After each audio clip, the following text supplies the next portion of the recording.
Volunteer organizations are driven more on volunteer time than they are on volunteer money.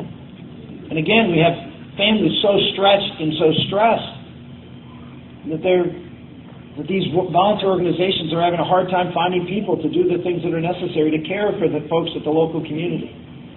And here we have a government that says, don't worry about it. You give us the money, we'll take care of everything. But you eliminate all of this richness of society in the process. That's the real problem here. And so, is it automatic that if you reduce government, these things will grow? No, it's not automatic. I mean, one of the things a leader needs to do is remind us who we are. And talk about the importance that, yes, if we're going to reduce your taxes, and we're going to do that, and we're going to reduce the size of government, then we remind everybody that freedom is not an easier thing in some respects. It's easier that you have the opportunity to do the things you want, but it's also harder in the fact that you have to do the things that you ought to do. Right?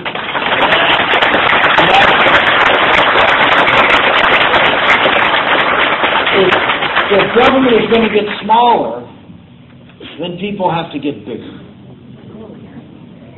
And that means they have to stretch out more. They have to do more things. But how beautiful is that? Very beautiful. How beautiful is that you have to do more to help those in need in our society? This is what we've always done. We need to remind ourselves that this is what we must be. It's not just, and I have a lot of folks in our party that say, cut government, cut taxes, everybody be fine, as they go off to the Hamptons for the summer. No. Go to the Lower East Side for the summer. Help out those in need in our society. Take the gift that God has given you and plow it back in. Not to the government anymore, but to your neighbors in your community. This is the gift that America has given the world. This was the model that we were for the world. And it must be again. Yes?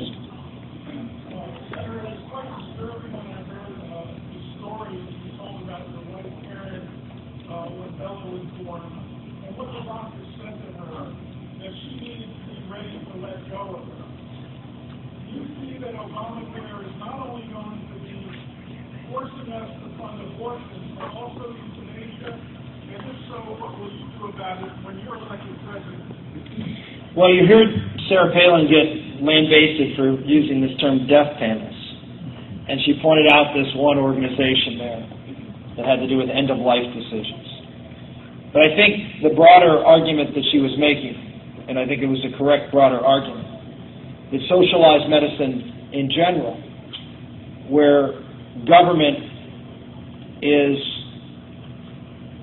now ultimately the provider of services, allocator of resources, that you become in a private sector, you are in a private sector healthcare system. When you go into the doctor, you go into the hospital, and you have a private sector system where you're paying for those benefits, you're paying for the care. You are a consumer, and from the standpoint of the doctor, you are a profit center. Now, some people have a problem with that. I do not. I want the doctor to see me as someone who is a customer, who that they need to treat well in order to get back. They need to provide the best quality of care at the best price in order for me to remain a customer. I want my auto mechanic to feel the same way. I want everybody in society to treat me as a consumer. And that they have to compete for my resources. But when doctors become wards of the state, and the pressure is on doctors, as it is in this bill, there are penalties to doctors who overutilize. There are penalties to, if you are in the top 10% of cost that you drive as a doctor, you get hit. You get sanctioned. You get reimbursements cut. So what does that mean? Well then, instead of that person walking in as a customer, someone that they have to earn their trust, you are now a cost. You are now something that they have to control. And the government is forcing their agents to do that. They're rewarding them for doing it. Well, let's take a child who is high cost and who the world, particularly and unfortunately the medical profession increasingly is looking at as, well, less utility, less value than others in society. How can you justify, well, I don't want to see this patient. This is going to be a real cost for me. I'm going to get nailed on this one. So let's just, minimally treat. Let's not treat at all because it's going to be such a cost to the system. That's happening now, folks. It's happening now. I was criticized by making the comment about the prenatal testing when it came to amniocentesis. Amniocentesis are done, by and large, to find out later in pregnancy whether the child in the womb has a disability. And as we all know, 90% of Down syndrome children in this country are aborted once the mother and father find out that that child is going to be less than what they were expecting. We find the same situation in the condition of my daughter, trisomy 18. Down syndrome is trisomy 21. But a variety of different maladies. When they're discovered in the womb, doctors encourage, in some cases almost insist, that they abort these children. Imagine now these children, who, yes, many of them can be much higher cost. Imagine the pressure now if you're the doctor. Folks, this is a brave new world that we do not want to go down. Why? Because we know that's the case in other countries around the world who have the government pressuring and pushing for saving money and costs. We need to have a healthcare system in this country that respects the dignity of every human life in America.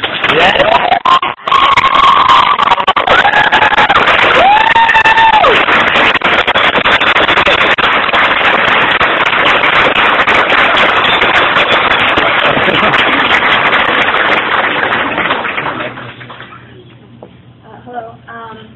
I just have one question for you, and there are many of us throughout... That's good because I only have time for one more question. It's very simple. There are many of us in this country who are willing to lay down our lives for this country. There are many people throughout this area, just people doing our daily work, working hard. And we all are willing to be servants to each other, to care for one another, to work for the common good. So I'm asking you, will you be a president that will be a servant to the people? Will you be a president that is willing to lay down his life for the people?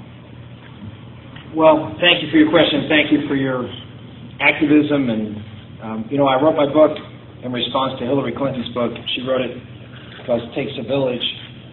I responded with a book called It Takes a Family. And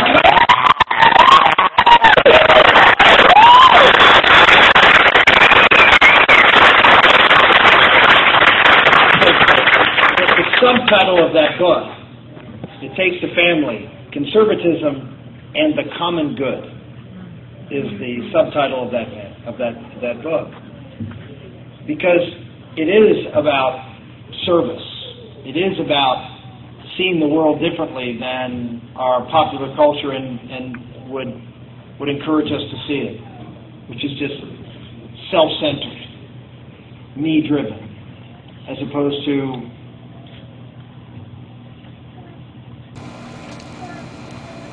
serving others and getting true happiness from that service. I wear a bracelet here all the time. It was given to me by a man. I was at a conference with my wife Karen. We were speaking as a married couple at a conference in Wichita, Kansas. And we were talking about our marriage, talking about marriage as an institution. And we were going through a whole bunch of things and got some young man rather excited about the things we were saying, and he ran up to me afterwards and he held this bracelet in front of me. Actually had a handful of them and all different colors, and he said, "This is the answer." I love these people with this evangelical zeal that they have. So this is the answer. I said, well, what's the question? He said, did you ever see the bracelet WWJD? And I said, sure I have. What would Jesus do? He said, this is the answer. And it's F-A-M-I-L-Y. Now, I said, okay, what's that mean? He says, forget about me, I love you.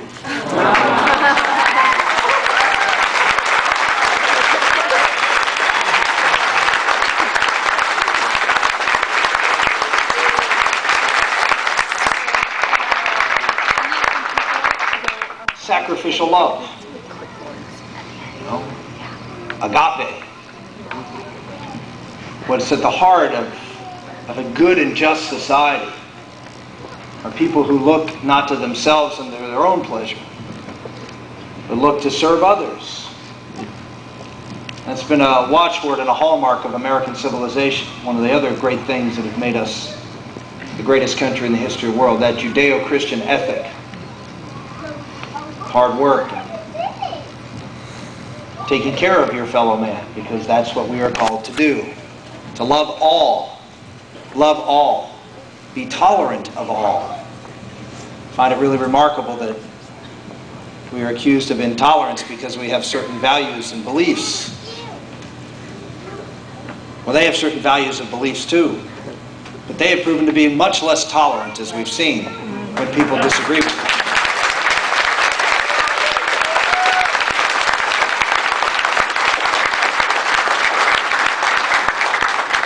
So that's a great question to end on, and so the answer is we're going to be talking about reducing government, cutting taxes, growing the economy, having a strong military. But as I said before, those things alone will not dramatically transform our country. There always has to be a transformation here. That's the ultimate transformation.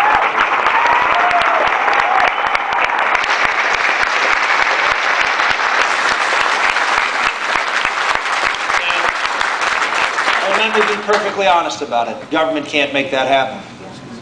No government policy is going to make that happen. There are things that we can do to get out of the way. There are things that we can do to facilitate it. But government isn't going to do that. I'm not going to go out and lay out an agenda of how we're going to transform people's hearts. But I will talk about it. One of the important things that the President of the United States can do is he can talk about things that the federal government shouldn't do, but talk about what a good society should do. And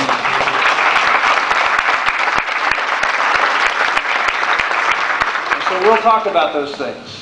I know people get all upset, oh, he's talking about it. He must want government to do something. That's the natural reaction of the left, because anytime they talk about something, they have a government program to do it. But we here who believe in the values that created this country understand that that's not how it works best. That we can actually have a conversation on things without having a government program to fix something. Right?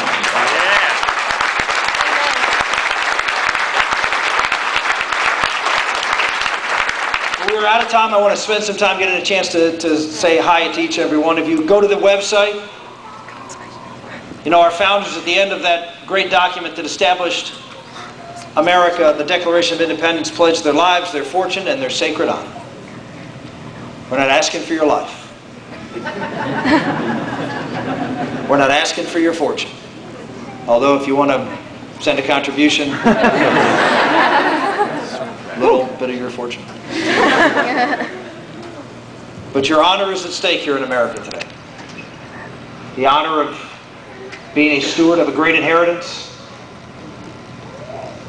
and having the responsibility to pass on something better than you were given. That is the honor that each and every one of us have to hold on to. So I ask you to put your honor on the line and do your duty, and we will make this the greatest country in the history of the world again. Thank you.